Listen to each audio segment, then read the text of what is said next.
I grew up in Salt Lake City and born and raised a Mormon.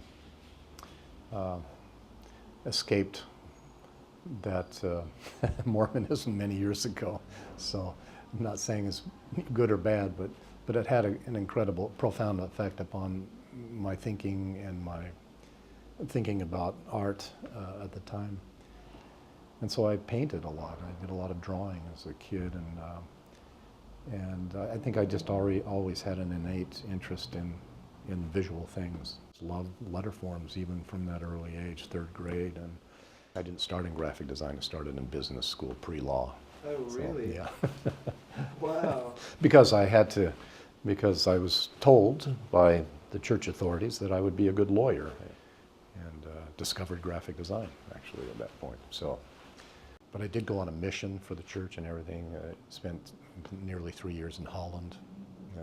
In Holland.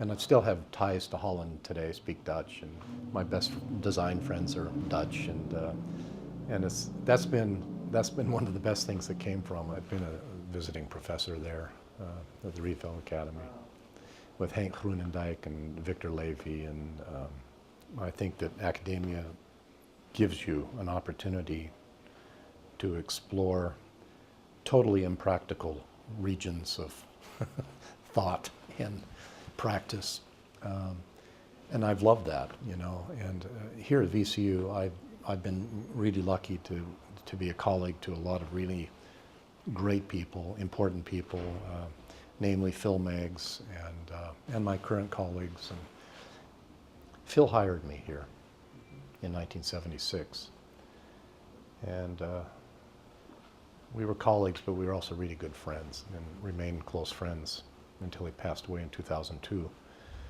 And I sort of grew up as a Swiss designer, having teachers from Switzerland when I was at the University of Utah back in the late 60s and early 70s.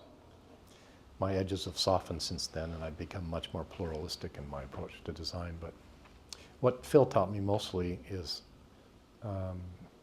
how to think about design in an historical context. Try to think on that level. To be very critical about how to think about design.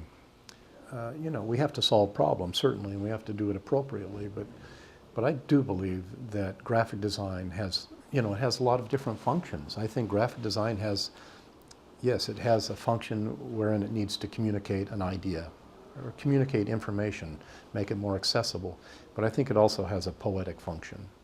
I look at design as a generalist activity that enables you to know a little bit about a lot of things, and so it's really wonderful to always do research in areas that you might not otherwise be able to consider based upon the content of a problem. A book is like architecture. It's a long-term project that might take years, and so I like to, you know, really think about all of the aspects of structure and of content and how they relate, and to do it in an intriguing way. I really don't like to approach projects conventionally. Every project I want to be a new statement. You know, I want to grow through the project, and so it requires this kind of thinking sometimes. Writing about typography is just as important to me as working with typography. I really like to think of myself oftentimes as an information architect. Graphic design is powerful.